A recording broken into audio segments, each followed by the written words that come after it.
nothing's more true than life never goes exactly like you want it. And the more you're ready for that, I think the better off you're going to be. Hey there, welcome to Making a Man, the podcast where we dive into the stories and lessons that shape young men today. Whether you're raising a son or you're just curious about learning through a young man's perspective, you're in the right place. I'm Kevin. I'm Axel. And together, on each episode, we're going to bring you insights and advice to help guide the next generation. Let's go! Oh! Hey, Ax. Good to see you, my man. I see you too, yeah. Yeah. Welcome to Making a Man. Today we got Mr. Eric on. Yes, we do. We've got a special guest today. Eric Frasier is the CEO of Sage Integration. I have known Eric, Eric, it's been about 10 years. I think it was 10 years now we've met initially. And Eric is a great guest for this podcast. Not only is he a friend of myself and our family, Eric and I are partners in a business. He is the CEO and he runs the day-to-day operations. He's seen a lot of success and growth over that.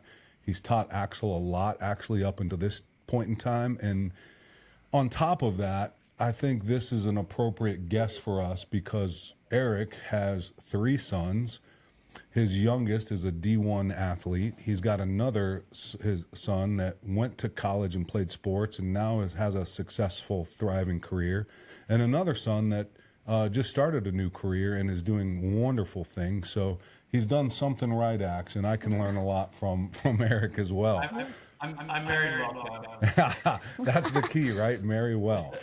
One of the things I wanted to start with, Eric, is just maybe you have a unique journey in the fact that you started your career really on Wall Street and kind of moved into Main Street. We're doing some blue collar work and you're growing a business there. It's a little bit of a different culture. So if you could maybe start off by talking about your career, your life, what got you here, and some of the obstacles that you had to go, the challenges and obstacles that were in your way to get where you're at.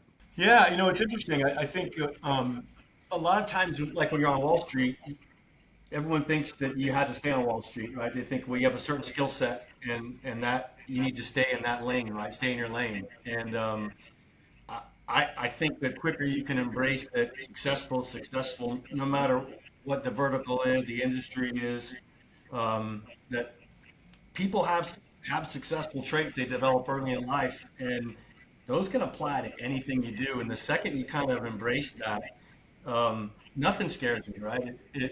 I will say was scared the first couple of years when I started Sage, right? Waking up, that pit in your stomach, but you realize that the skill set you've developed to be successful in any industry is transferable, right? Completely transferable.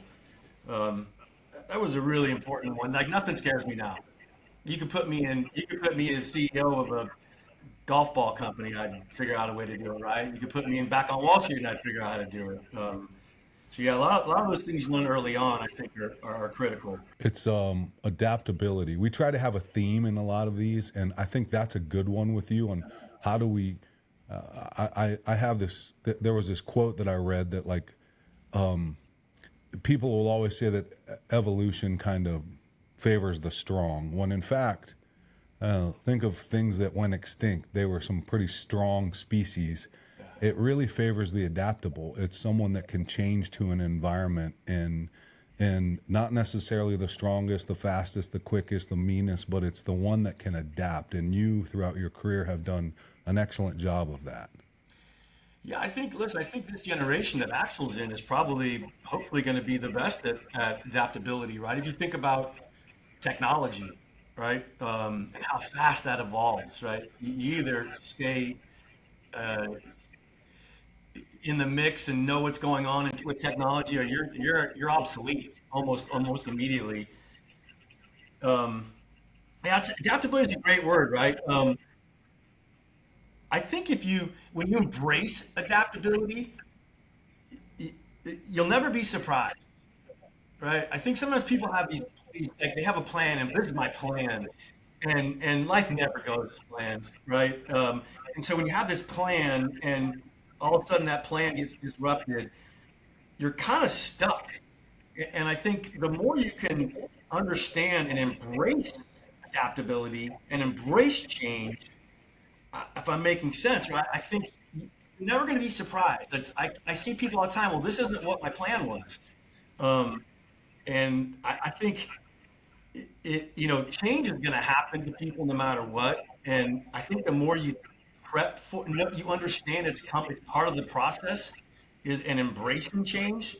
Um, I think the better off you're going to be, because man, nothing's more true than life never goes exactly like you want it. And the more you're ready for that, I think the better off you're going to be. Yeah, you think about when you're at point A and you want to get to point B, and you have these goals that you want to achieve. It's never linear. There's always hills and valleys. And think about Sage, what you have been through there. We are in line. We are doing stuff that 3-4 years ago, you and I sitting down talking about, we would have never guessed. Some doors have opened just through keeping your head down and being curious and being adaptable. We've got lines of business that we never thought we would be in. So I think that's a good case in point. Yeah, it's funny you use that word curious. I asked a mentor of mine to kind of name the 3 things or so that really successful people have that he notices, and traits. Right? What are traits of successful salespeople? And his number 1 thing was curiosity. Number 2 was humor. He said people that are curious are always thinking. They're always thinking ahead. Right? Curiosity creates.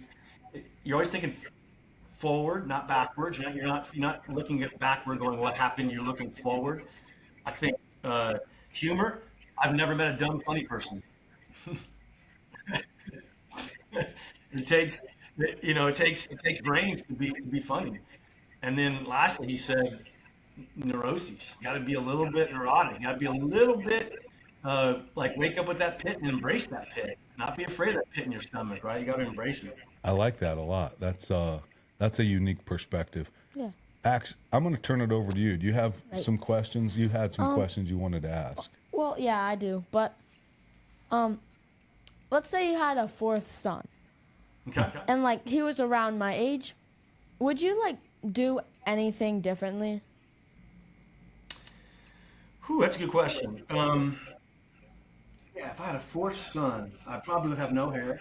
I got a little bit left, actually. I have 4 kids. I have no hair, so you're probably right. Yeah, I think as it pertains to my kids, I think early on as a parent, I had a path for them, right? And I used to try to mold them into what I thought they needed to be. And the sooner that I embraced them as kind of individuals and embraced their uniqueness, it's when I got really close to my boys. I probably do that differently. Like for instance, each one of my boys, we have a different love language, right?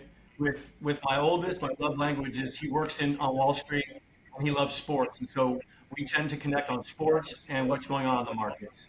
My middle son is he likes to lift weights and he likes bourbon. Believe it or not, he's our most innocent young man, but he loves bourbon. So whenever he's home, we work out together and we try different bourbon. We went on the bourbon trail, and he loves video games. I'm not a gamer, but we for instance, next year we're going to go to this big SEEK conference they have in Las Vegas. It's the electronic security show. It's the largest in the world because it's what he wants. He wants to see all the new video games, all the new electronics. I don't like that stuff, but it's what he loves. And so I find a lot of times that I've heard, hey, meet your child in the middle. I disagree with that. I think you meet them where they are. And same thing with Brock, right? Brock and I have a love for music, also a love for working out, and he also just likes to hang. And so I'm a type A who doesn't like to hang, but I find myself. So I think to simply put, I think don't meet your child in the middle. I think meet them where they are.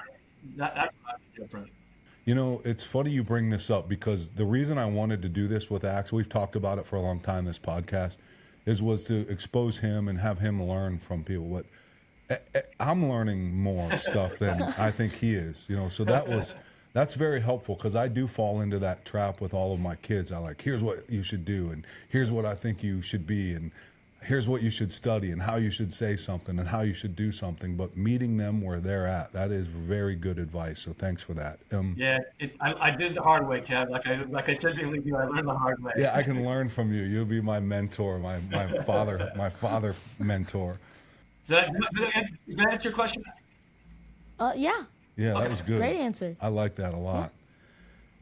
You know Axe pretty well. You see him about, and you've talked to him before. But if you could, he's 12 years old. If you could give him one piece of advice, what would that be, Eric? Whew, that's an intimidating question, right? To give someone one piece of advice. I think this is one that a dad gave me maybe 15 years ago, and he gave my kids a speech, and he said, "Life's front end loaded. All right, like it or not, life is front end loaded." And when you are successful at middle school, you build those habits in middle school, how to study, how to be a good person, how to show yourself to good people. You'll be more successful in high school. And when you're successful in high school, whether it's fair or not, you're going to get into a better school. And when you get into a better school, you do a good job, you're going to get a better job. And when you get a better job, your next job is going to be just a better job, and you're going to be out further ahead. And all of it starts right now. And a lot of times kids go, "Oh, I'll figure it out when I get out of college." And life's not built that way. Can you be successful? Absolutely, if you don't go to a great school, right? Or even go to college. It's harder. It's a lot harder. So it was a great speech, and my kids really embraced it. Because if you do things well, and actually you're 12, are you in sixth grade or seventh? 6. Sixth. You kind of got 6 years of crushing it, and when you do that, your chance of being successful it grows exponentially. I see too many people who don't embrace that, and they try to become successful at 24, and they absolutely can be. It's just so much harder, right? So I think just front end loaded. You got 6 years to kill it, and life will be a lot easier. Not completely easy, but that's one. I think the other that I would give is embrace being uncomfortable. Um, your dad and I talked about this. Were you nervous today? Because if you're not nervous, you're not growing. And too many kids your age, I think, shy away from things that are difficult. They shy away from things that make them uncomfortable. And so the more you can embrace uncomfortable, the more you face, you're nervous. When you're nervous, you're growing, right? I think when you're nervous is when you grow the most. Your dad told me a great story about you in middle school and having to go confront somebody that you had a run-in with, mistaken run-in with. Man, you'll never forget that. Yeah. Yeah.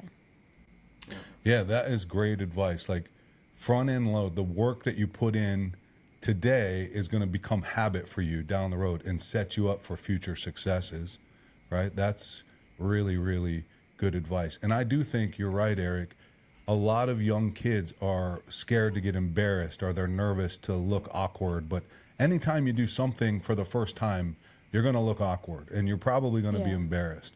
And you just got to almost not give a shit what people think and go forward and fail. I think I'm kind of like that because like I love public speaking. Where like other kids at my school, they're like, I do not want to like say my speech or something. Yeah, that's a good trait. Yeah. Like It is one a- time, my teacher even made me speak some other kid's speech because they didn't want to do it, and she knew that I was good at public speaking.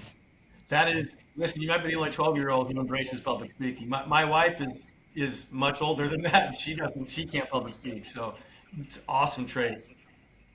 Eric, you and I have shared some stories about growing up, and some of the best stories you had that I enjoy listening to were stories about your dad. Yeah. And could you share maybe some of the lessons that your father left to you that you think are important that you would share with Axe? Yeah. My dad was my best friend, right? And someone I definitely look up to. I think one thing he beat into me, and it's not, these are simple things. And sometimes I I think simple's better. Maybe it's because I'm a simple guy, maybe not that smart. Um, but he always said attitude is everything, and it's free.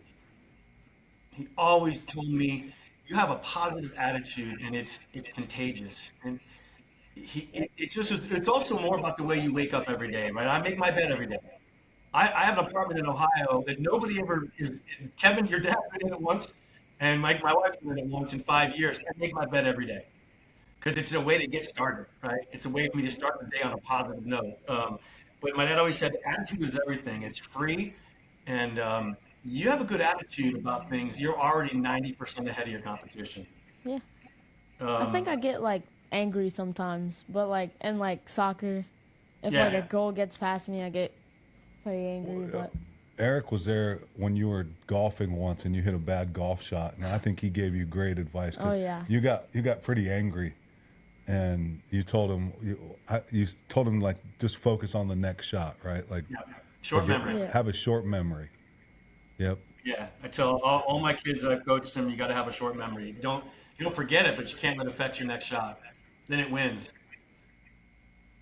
The other thing my dad said and this is probably I've given this to my boys quite a bit is no. He always said, don't get muddy with pigs. Um, be good with who you are. Don't let other people bring you down. But he always said, he just said the phrase, don't get muddy with pigs. And part of it was also, he was a big fan of, who you surround yourself with. And so he maybe that wasn't the right way to say it, but he always would tell me, don't get muddy with pigs. No, it's true. Like you wanna hang around people that elevate you, not bring you down, right? No question. I bet that's probably, Kevin, you look around at the people that we surround ourselves with, right? Every one of them in their own way is successful, not necessarily measured on how much money they make, but they're the best at what they do, or they're aspired to be the best at what they do. They don't hang around losers. Just don't. And so I think that as simple as it sounds, you surround yourself with winners, you got a higher chance of being a winner because they're not going to hang. It's just an environment. I love that answer. yeah. I really do. You got a couple other questions? You want to ask one? I think I got like one more. Okay. Okay. So what do you think would be probably the most important decision that a young man could make in his life?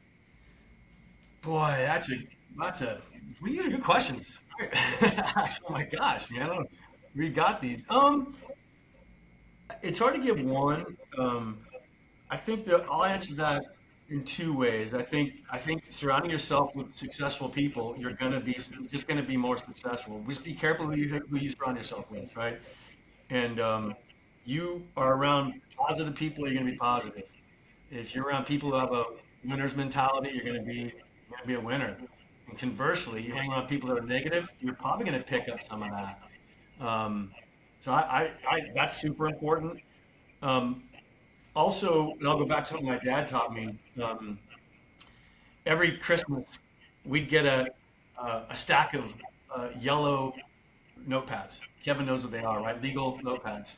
Before we had all these devices where we put everything, we had yellow pads write our goals on. We had everything we used was writing on paper. And when you're 12 years old and your dad gives you a stack of yellow pads and your buddies are getting video games, it's kind of a bummer, right? um, but he would, yeah. Oh, gee, Dad, I've got five this year. How exciting! Um, but he did it because he wanted me to understand the importance of setting goals. And he taught me that early on. And he would have me set three types of goals. He'd have me set daily goals because you want to have that constant feeling of getting stuff done. So, what are your daily goals?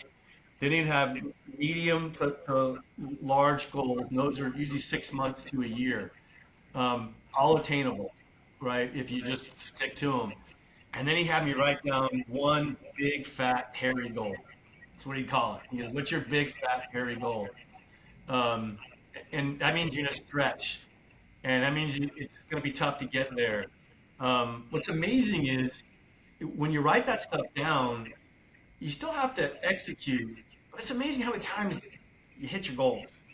And I can tell you, there's sometimes I didn't write goals down because I was like, "Oh, forget it, Dad." I wouldn't pay attention to the medium or the big hairy one, and I didn't hit them. So yeah, I think those are probably two, is that surround yourself with really good, positive winner mentality people, and then just set goals. It keeps you focused. I love that. Yeah. That's really good advice. No, now you know what you're getting for Christmas. Oh, A bunch of yeah. old school yellow legal pads and a lot of pens. Right. You're not gonna get any cool video games. You're gonna get some pens and pad and paper. Yeah. Thanks, Mr. Fraser. Maybe a video game too. Eh. I can't beat him at video games. I tried. Like he used to beat me every single time in Madden, and then when Yeah. we got the new Madden, I'm beating him every time. Yeah, I can't beat He's him. not now. practicing enough. No, I don't practice enough. Yeah, that's right. So Eric, this is I really appreciate you being Yeah. on.